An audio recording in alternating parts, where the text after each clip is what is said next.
Bonjour. Comme indiqué dans le titre de cette vidéo, celle-ci est d'un niveau que j'appellerai 2 sur 4, c'est-à-dire qu'à de rares exceptions près, que je signalerai par-dessus lesquelles vous pourrez passer, un bagage mathématique de niveau collège, disons les 4 opérations et la connaissance des racines carrées, et un peu de patience, devrait vous permettre de suivre tout ce qui sera dit ici. La chose la plus évidente qui nous vienne lorsqu'on veut étudier le monde, c'est le mouvement.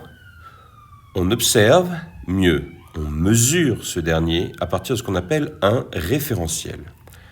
Il s'agit d'une abstraction du concept de mesure de position et d'instant.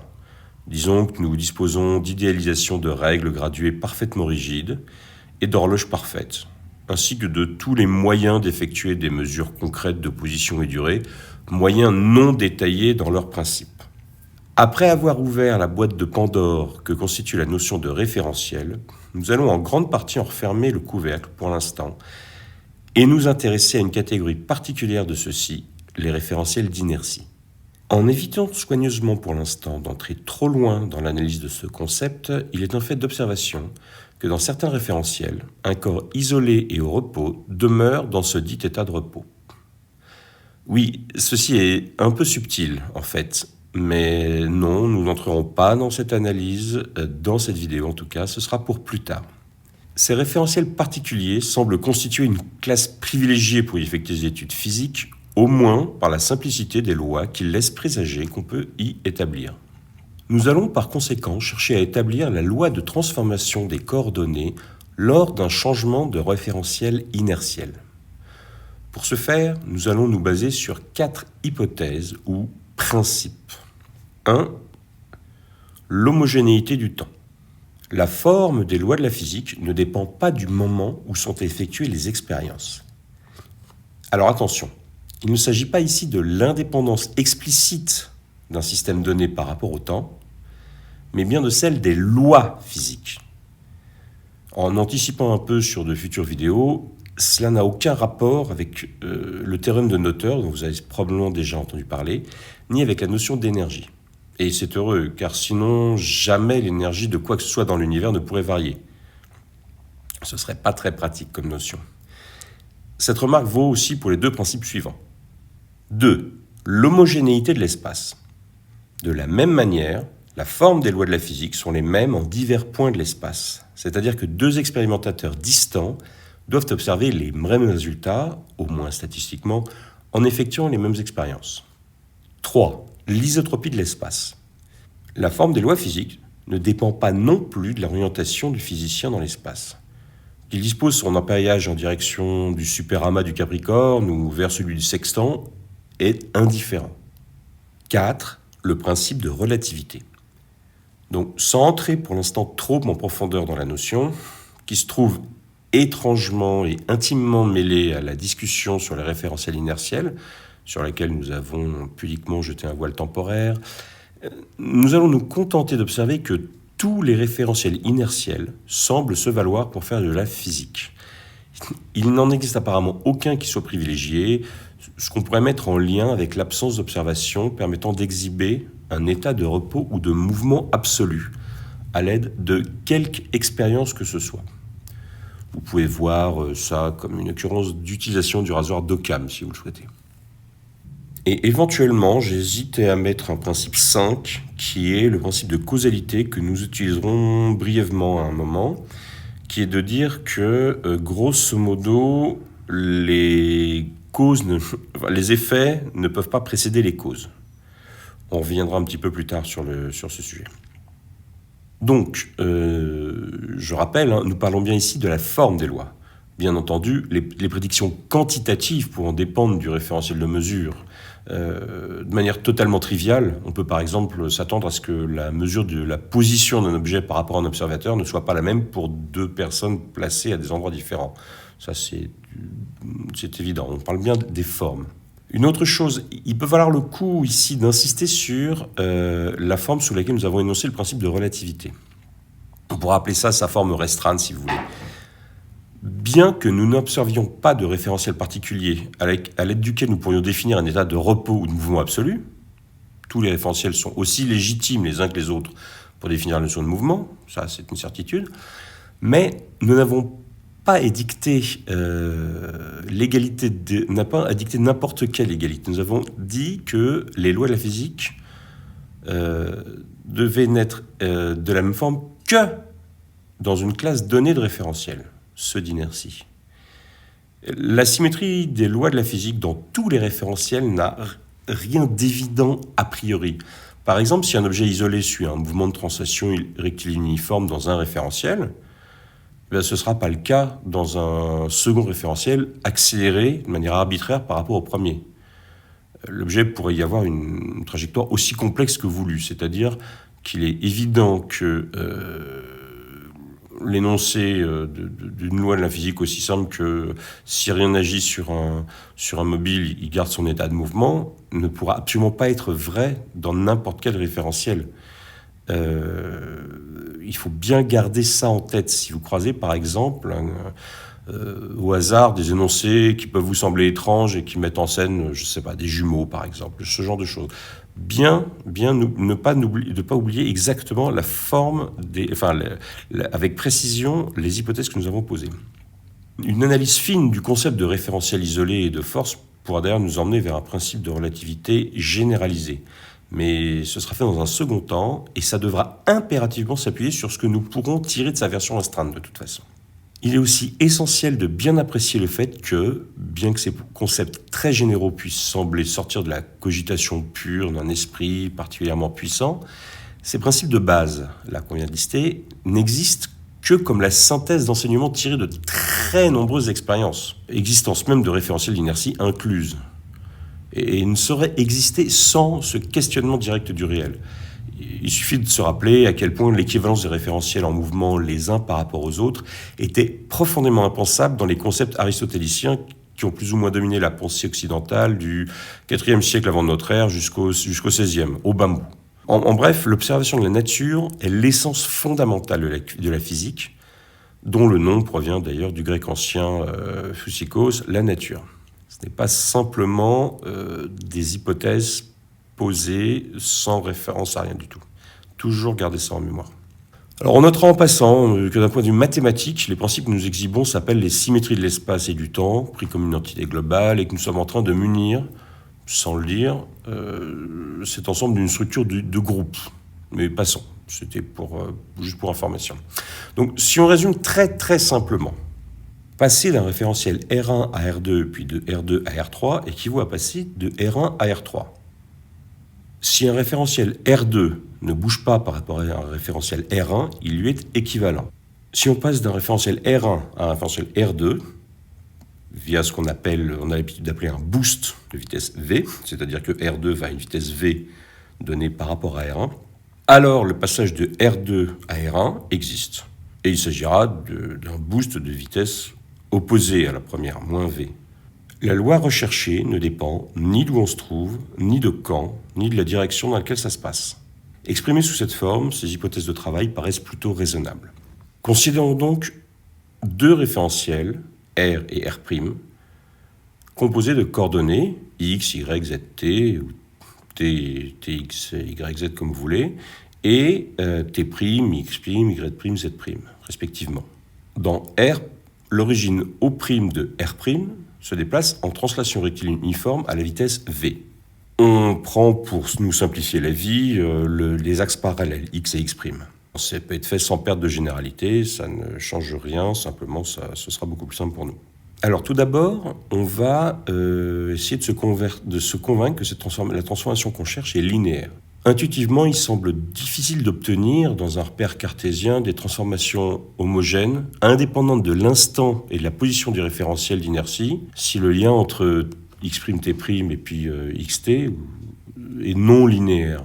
Si c'est n'importe quoi, s'il y a du t au carré fois cosinus de x sur quelque chose, on s'attend à ce qu'à partir du moment où on change le moment ou l'endroit, on va obligatoirement obtenir quelque chose, une loi qui va changer de forme.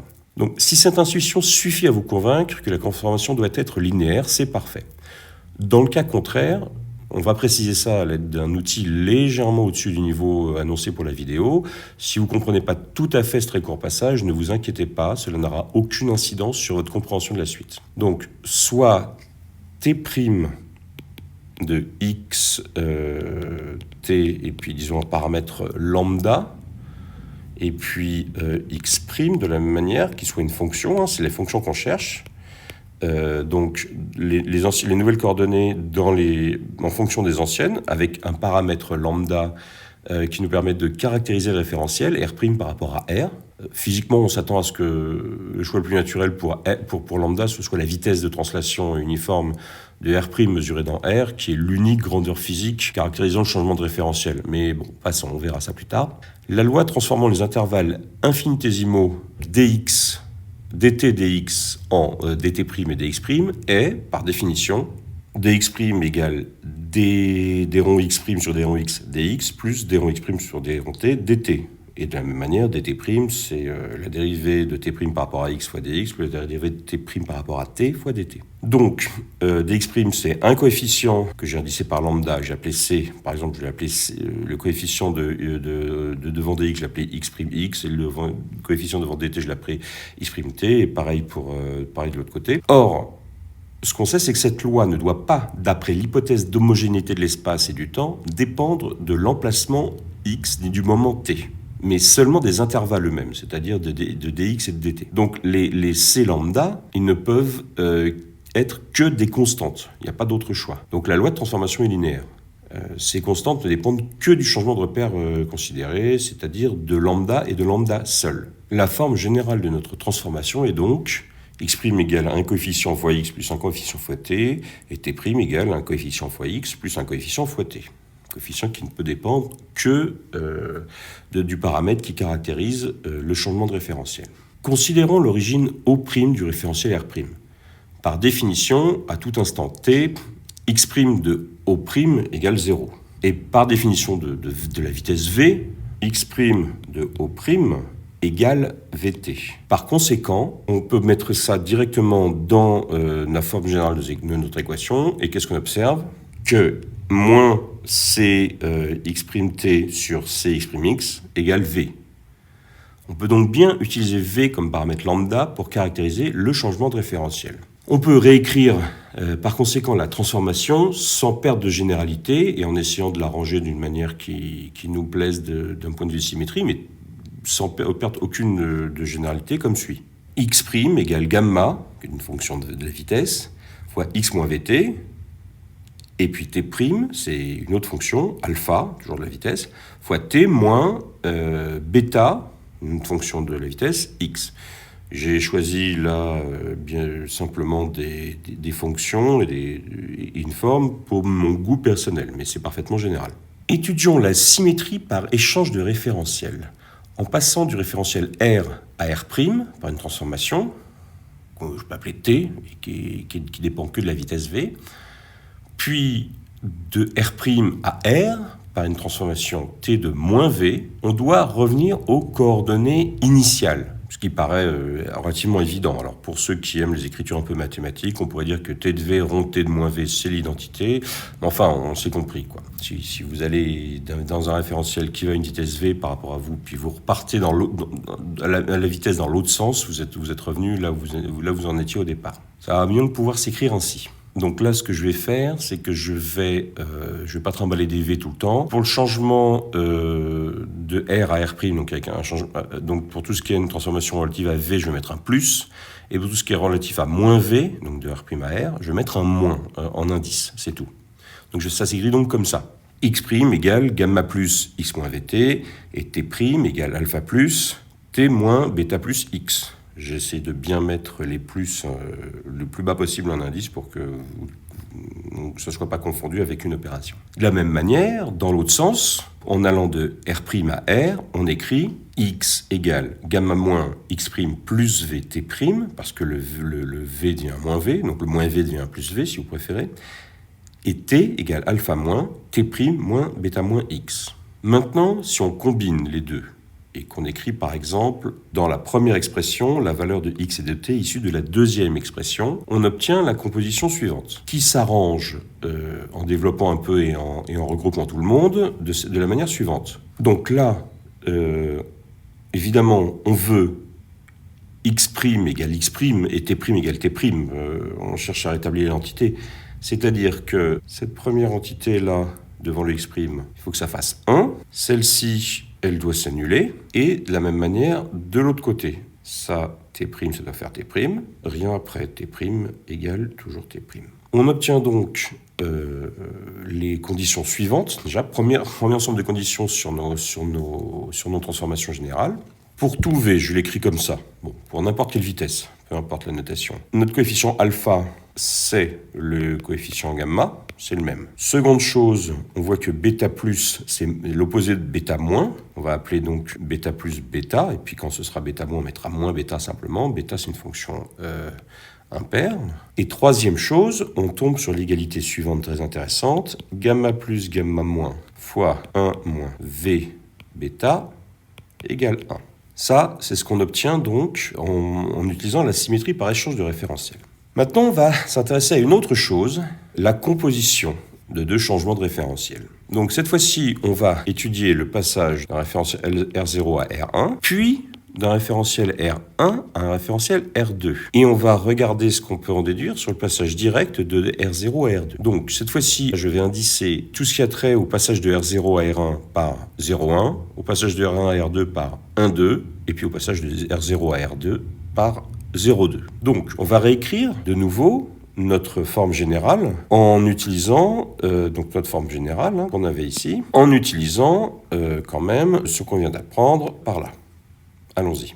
Donc, x1 va valoir gamma 0,1 x0 moins v01t, et t1 va valoir gamma 0,1 t0 moins b01 x0. Et pareil pour le passage de 1 à 2. Comme tout à l'heure, on va remplacer la valeur de x1 et t1 dans le second système parce qu'on obtient du premier système. On obtient donc x2 égale quelque chose fois x0 moins quelque chose d'autre fois t0, et pareil, t2 égale quelque chose fois t0 moins un coefficient fois x0. Or, le principe de relativité impose que cette transformation ait la même forme que les précédentes, c'est-à-dire x2 égale gamma 0,2 x0 moins v0t, v02 t0, pardon, et t2 égale gamma 0,2 t0 moins bêta 0,2 x0. Donc, on en déduit les contraintes suivantes.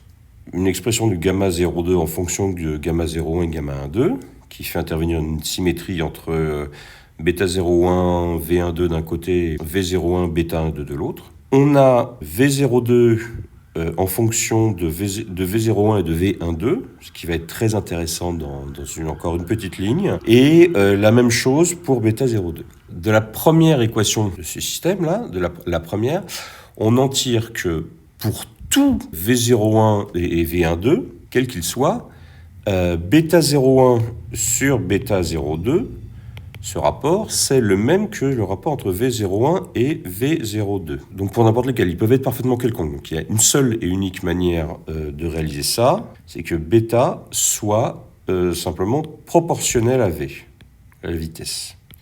Donc on va appeler le coefficient de proportionnalité K, et bêta, ce n'est que K fois V, simplement. Par conséquent, on retombe sur le fait que gamma 0,2, si on met dans la première équation, ça fait gamma 1,2 gamma 0,1 fois 1 plus K V12 V01.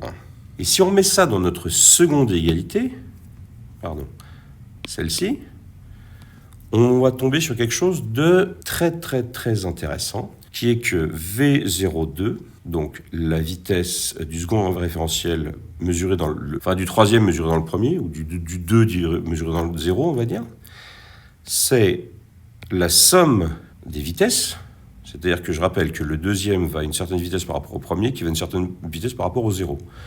C'est la somme de ces deux vitesses divisée par 1 plus K fois le produit de ces vitesses. Ça, c'est déjà très intéressant. Continuons notre chemin. Là, on en est quand même d'un point très avancé, qui est que, avec simplement les hypothèses que nous avions au départ, qui sont très simples, on a observé que x', c'est nécessairement gamma, qui est une fonction de v, qu'on va déterminer après, fois x moins vt, et que t', c'est le même gamma, t moins kvx.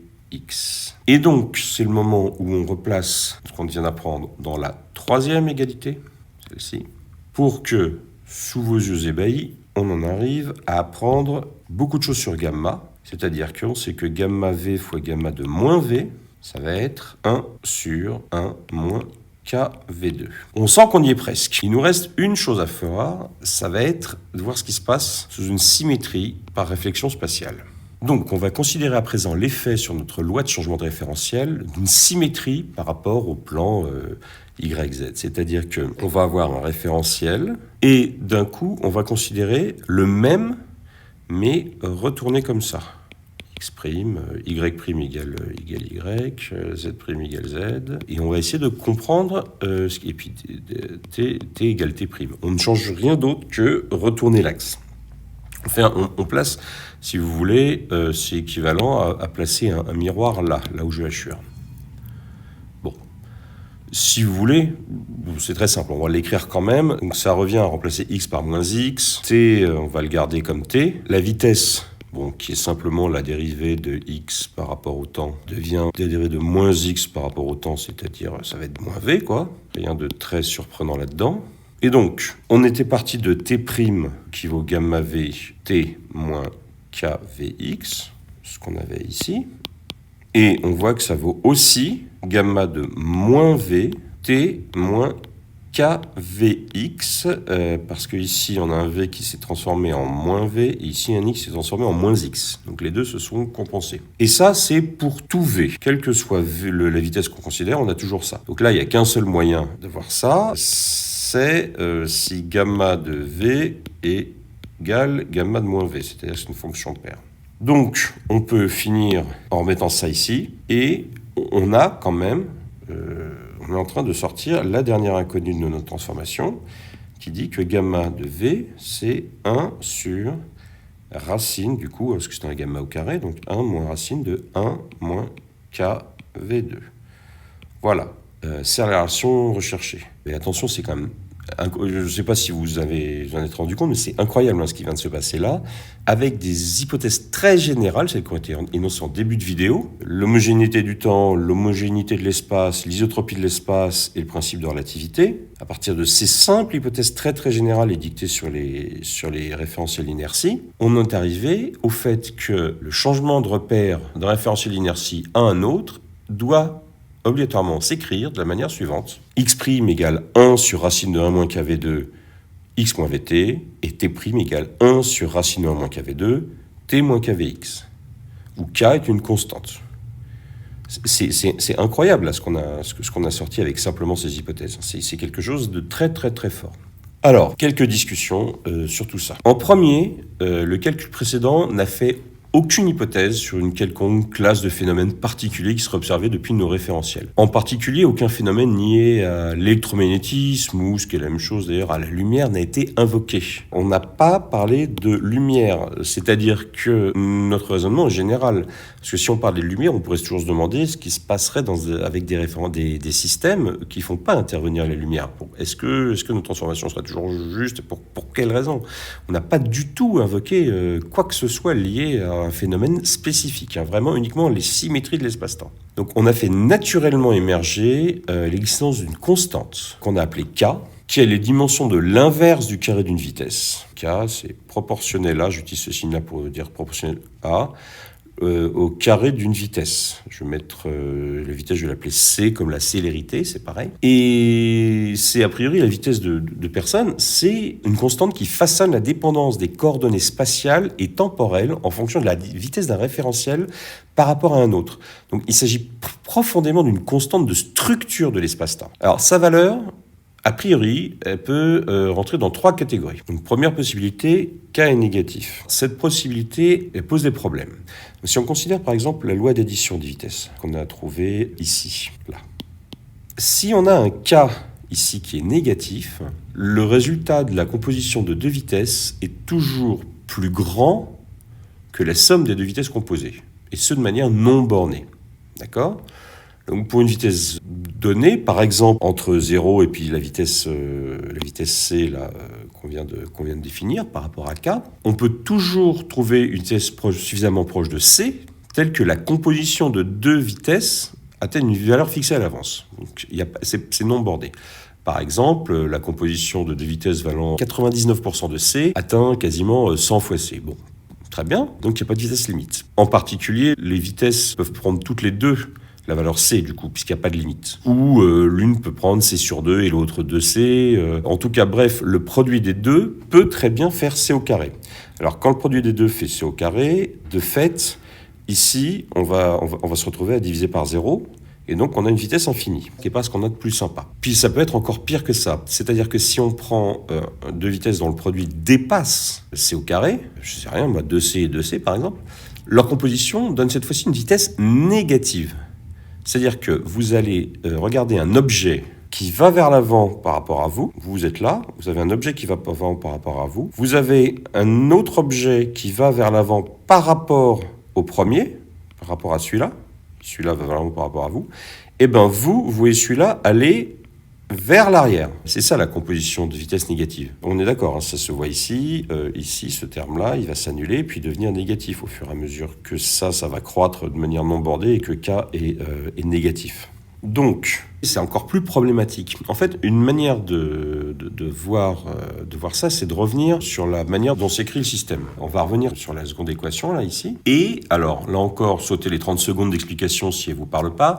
On va différencier rapidos. On constate que dt', ça va faire gamma dt plus v dx sur C2, d'accord ? C'est-à-dire que dt' sur dt, c'est gamma 1 plus v2 sur C2. Donc, dt' sur dt a le même signe que gamma. Or, gamma peut être positif ou négatif au choix, à volonté, selon le référentiel qu'on choisit. Donc le temps, on va le voir aller vers l'avant ou vers l'arrière, selon le référentiel auquel on choisit d'être. Et ça, c'est ce qui permet d'appréhender pourquoi dans notre exemple, ici, là, 2 compositions de mouvements vers l'avant pour aller vers l'arrière. C'est-à-dire qu'on voit l'objet remonter le temps, en fait, finalement. C'est plus ou moins ça qu'on voit. Dans cet univers à cas négatif, la notion de causalité en est conséquemment mise à mal. Et des effets peuvent précéder, ou non d'ailleurs, au choix, les causes les ayant engendrées, selon le référentiel depuis lequel on observe. Donc, c'est pour ça que j'ai dit quand même que j'utiliserais probablement légèrement, de manière assez homéopathique, on va dire, le principe de causalité pour établir les lois de transformation.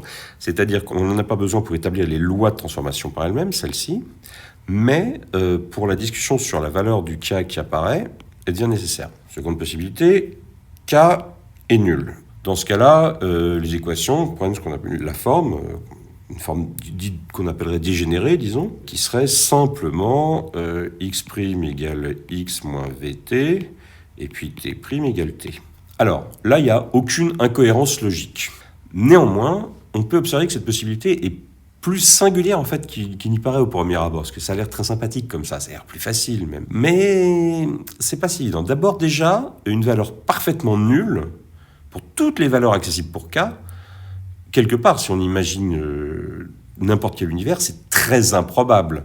Hein, pour les plus matheux d'entre vous, on dirait que la mesure de simplement 0, d'un seul élément très particulier dans R, c'est de mesure nulle. C'est-à-dire que les probabilités pour qu'on tombe là-dessus, c'est 0. C'est-à-dire que plutôt qu'avoir une physique simplifiée, il s'agirait d'une situation dans laquelle il faudrait au contraire une motivation et un nouveau principe physique contraignant K à une valeur exactement nulle. Ensuite, on le verra juste après, pour le cas d'après, mais pour un cas positif ou nul, pour un cas donc non négatif, contrairement au cas précédent, cette vitesse-là, c'est 1 sur racine de K, c'est la vitesse maximale de causalité.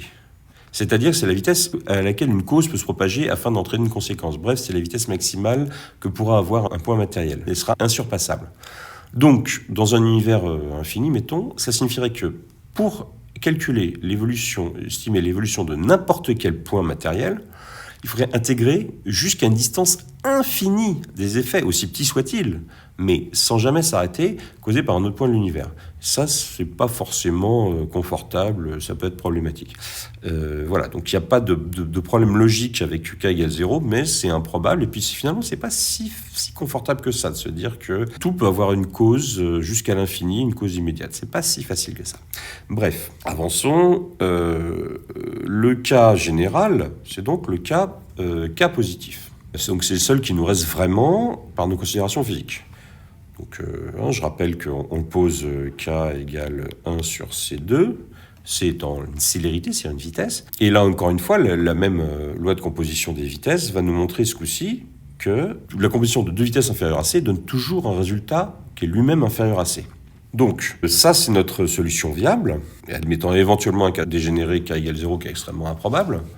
Et bon, je lève un tout petit voile du suspense, mais l'expérience montre que le cas k égale 0 n'est pas réalisé dans notre univers. Donc, la seule réponse viable à notre question initiale, qui était donc de trouver la forme d'un changement de référentiel dans un espace homogène et isotrope, muni d'un temps homogène, et le tout respectant le principe de relativité, et que les coordonnées s'y transforment. Alors, mettons qu'on pose, pour rendre l'écriture plus jolie, on va poser bêta égale la vitesse de l'objet du référentiel sur C. Et puis, on va poser une variable, mettons xi, comme un x mais en grec, qu'on va aussi diviser par C pour rendre les équations un peu plus jolies. On aura gamma égale 1 sur racine 1 moins bêta au carré.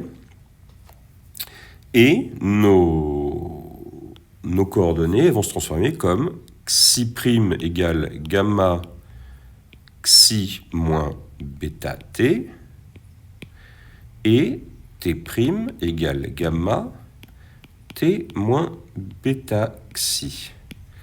Ce qui est d'une symétrie entre l'espace et le temps qui est parfaitement remarquable. C'est très très beau comme forme. Donc, ici, on a C, qui est une constante strictement positive, qui peut éventuellement être infinie, voilà, s'il faut. Tout ça, c'est d'une élégance rare. Donc, on a déjà eu la composition de deux vitesses, c'est-à-dire de deux bêta, c'est pareil. Et voilà, c'est la structure de l'espace-temps qui est simplement sortie comme ça, de quelques considérations et de quelques lignes de calcul à peine. Petit point en passant, on voit que C, qui a la dimension d'une vitesse, nous a fourni un moyen naturel d'exprimer x et t dans les mêmes unités. C'est ce qu'on fait en posant ça, et puis en touchant pas à t, par exemple, c'est ce qu'on fait. Un peu comme il semble normal de mesurer des hauteurs, mettons, et des longueurs de la même manière. On va pas... il est rare de mesurer des hauteurs en pieds, des longueurs en pouces et des largeurs en mètres. Ça ferait ça fera apparaître des constantes, voilà, des constantes mètres sur pouce, ou pouce sur centimètre, 2,54 normalement de mémoire, ou des choses comme ça, qui n'auraient pas grand-chose de fondamental et qui viendraient simplement d'un choix d'unité un petit peu bizarre. Eh ben, on en est arrivé à la même conclusion avec ce mélange très très beau là, ce mélange très beau du temps et de l'espace et du fait que on va les mesurer avec finalement les mêmes unités, quoi. Alors, à ce niveau-là, je vais citer un fait qui m'apparaît cocasse et rigolo et que j'ai jamais entendu citer. Mais il y a deux manières de faire ce que je viens de dire là. On peut soit poser, comme on l'a fait, on garde t et puis on pose xi égale x sur c, ou alors on pourrait très bien garder x et puis poser un t tilde, je sais pas, qui vaudrait ct. En général, les livres de physique choisissent cette seconde possibilité, définissent donc garde x et définissent les coordonnées temporelles comme ct. Et c'est cocasse parce que quand on y pense 2 secondes, le système international d'unité définit la seconde par l'expérience, donc on définit le temps, et après on définit le mètre avec une commodité usuelle en expliquant qu'un mètre, c'est ce qui est fait par quelque chose qui va à une vitesse c en un temps donné. C'est-à-dire qu'on définit juste un facteur de conversion, on a la seconde et le mètre, et on définit le mètre juste à l'aide d'un facteur de conversion. Si on ne le faisait pas, n'utilisait pas cette conversion arbitraire qui est par commodité, nous mesurerions peut-être les longueurs communes, je sais pas, au lieu de mètres, en nanomètres, qui vaut environ un pied, une trentaine de centimètres. Bref, la valeur naturelle de ce C, en fait, si on regarde bien comment ils le définissent, c'est 1. C'est 1, c'est simplement un facteur de conversion des unités entre les mètres, mettons, et les secondes, ou n'importe quoi d'autre. Mais si on adopte la même définition pour les longueurs et pour les temps, c'est 1. Mais bon, on reviendra sur ce détail dans une vidéo ultérieure. Donc, pour conclure, je vais faire un petit rappel du plan d'action. Alors, j'insiste sur un fait, c'est que pour bien comprendre la physique, vous ne pouvez pas vous contenter d'écouter un youtubeur parler. C'est pas possible. Il vous faut faire les choses. Ici, avec un papier et un crayon, à l'aide de 4 opérations et de la racine carrée, vous pouvez faire sortir la structure de l'espace-temps. C'est quelque chose de tellement beau. Refaites-le de votre côté. Je vais vous rappeler la stratégie. En 1, on pose 2 référentiels ayant un axe commun, d'accord, parce que c'est plus simple, x' et puis x. 2 référentiels RR', et puis le second allant à un mouvement avec v, par exemple, une vitesse v par rapport au premier. Ensuite, on s'est convaincu que l'homogénéité de l'espace-temps impliquait que la transformation de loi d'un référentiel vers l'autre est linéaire. Alors, une manière parmi d'autres de le faire, c'était de considérer la différentielle de la loi ou de s'en convaincre par tout autre biais. Troisième point, on a établi un peu, en regardant bien droit dans les yeux, que d'une manière générale, cette loi linéaire allait toujours s'écrire sous une forme ax moins lambda t, mettons, et puis t' qui va valoir b, t moins cx, on va dire. Où a, b, c sont des grandeurs caractérisant le changement de référentiel, donc paramétrable par v, la seule grandeur physique et pertinente différenciant r et r', quoi. En 4, qu'est-ce qu'on a fait? On a considéré le mouvement de O', qui nous a donné la valeur de lambda. C'est vraiment très facile. En 5, on est allé d'un référentiel R à R', avec une transformation de V, et puis on est revenu dans le premier avec une transformation de moins V. Et ça nous a donné des contraintes sur les paramètres. Entre autres, on a eu B en fonction de A. On a pu exprimer B en fonction de A. Ensuite, on a considéré 3 référentiels, donc R0, R1 et R2. Puis on a enchaîné nos transformations et on a dit qu'elle devait avoir, par le principe de relativité, la même forme que, enchaîner 2 transformations, on devait retomber sur quelque chose qui avait la même forme qu'une transformation quelconque. Donc de nouveau, on a retrouvé un ensemble de contraintes sur A, B, C. Et par-dessus le marché, on a réussi à trouver comment s'exprimait la composition d'une vitesse, la vitesse d'un boost 0,1, puis suivi d'un boost 1,2, qu'est-ce que ça a donné comme vitesse 0,2. Enfin, en dernier, à l'aide de l'hypothèse d'invariance des lois physiques par une réflexion spatiale, un miroir, quoi, on a écrit le symétrique d'un changement de repère, donc c'est-à-dire quand x devenait moins x et puis v devenait moins v, quoi. Et ça nous a permis de conclure en se rappelant que si c'était valable pour n'importe quel type de vitesse, on pouvait exprimer une forme générale. Voilà. Et éventuellement, si vous voulez, dans le 8, on s'est rappelé que la causalité nous a donné des contraintes sur la constante structurant l'espace-temps. Voilà, mais je mets ça entre parenthèses. Donc je vous souhaite beaucoup d'émerveillement en retrouvant ces résultats par vous-même et vous dis à la prochaine vidéo qui sera encore plus accessible que celle-ci, puisque normalement il n'y aura même pas du tout un seul calcul, et qui donnera une image à ma connaissance originale de ce que peut vouloir dire l'existence d'une vitesse insurpassable dans l'univers. Merci, à bientôt.